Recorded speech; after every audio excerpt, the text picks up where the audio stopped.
I first met Mary E. in person during the summer of 2007. Our meeting was arranged through her husband of 15 years, Terrence, after I expressed my interest in conducting an interview. Mary had initially agreed, primarily because I presented myself not as a journalist seeking a sensational story, but as an amateur writer gathering material for early college assignments and prospective works of fiction.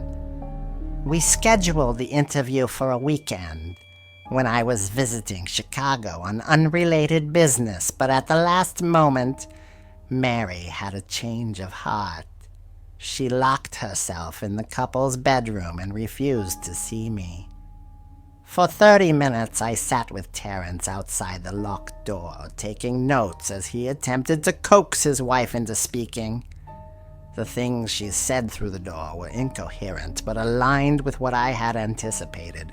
Her voice, trembling and filled with despair, often circled back to her dreams, or rather, her nightmares. Terrence apologized repeatedly for her behavior, visibly embarrassed. I reassured him that I wasn't seeking a headline, but simply information for a personal project. Still, I left empty-handed, convinced that I might find another case if I searched long enough. Mary E. had been the system operator for a small, Chicago-based bulletin board system in 1992, when she first encountered the image known as smile.jpg. Life was forever altered from that moment. At the time, she and Terrence were newlyweds, having been married for only 5 months. Mary was one of approximately 400 individuals who allegedly saw the image when it was posted as a hyperlink on the BBS, but she is the only person to have spoken openly about the experience. The rest remain anonymous. Or perhaps they are no longer alive. My interest in smile.jpg began in 2005, when I was still in high school and became fascinated by web-based phenomena. The legend of smile.jpg, or smile.dog as it is sometimes called, stood out due to the sheer lack of tangible information. Though the story revolved around a digital image, no verifiable copy of the original file could be found online. Numerous fake versions circulated on message boards like 4chan's ex-paranormal subboard, but none exhibited the effects attributed to the true smile.jpg. Sudden onset, temporal lobe epilepsy, and extreme anxiety. The idea that an image could induce such conditions is widely dismissed as absurd, yet the very lack of evidence, combined with persistent rumors, only added to the legend's mystique. Wikipedia featured articles on infamous shock sites like hello.jpg and 2 Girls 1 Cup, but any attempt to create a page for smile.jpg was swiftly deleted by administrators. It was as if the image's very existence was being suppressed.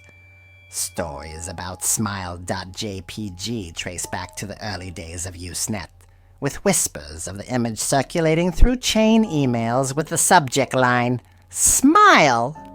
God loves you."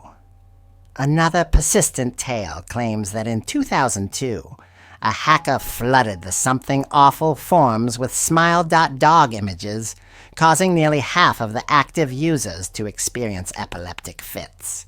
Yet, despite these alleged incidents, there is no verifiable trace of the file. Those who claim to have seen smile.jpg offer eerily consistent descriptions. The image depicts a dog-like creature, often likened to a Siberian husky, sitting in a dimly lit room. The only visible background detail is a human hand, empty and beckoning, emerging from the shadows on the left side of the frame. The creature's face is its most unsettling feature, its mouth stretched into an impossibly wide grin, revealing rows of white, human-like teeth. Victims report seeing the image repeatedly in their minds, particularly during vivid, disturbing nightmares. The hallucinations can persist indefinitely, often while the victims sleep, leaving them in a state of constant terror. Medication can alleviate the symptoms in some cases, but others report little relief. Mary E., I assumed, was one of the latter. After our failed meeting, I reached out to various folklore and urban legend news groups, hoping to find another victim willing to speak. Months passed without any response, and eventually I forgot about the entire pursuit as I became absorbed in my freshman year of college. Then, in March 2008, I received an email from Mary. The message was filled with regret, apologizing for her behavior during our meeting.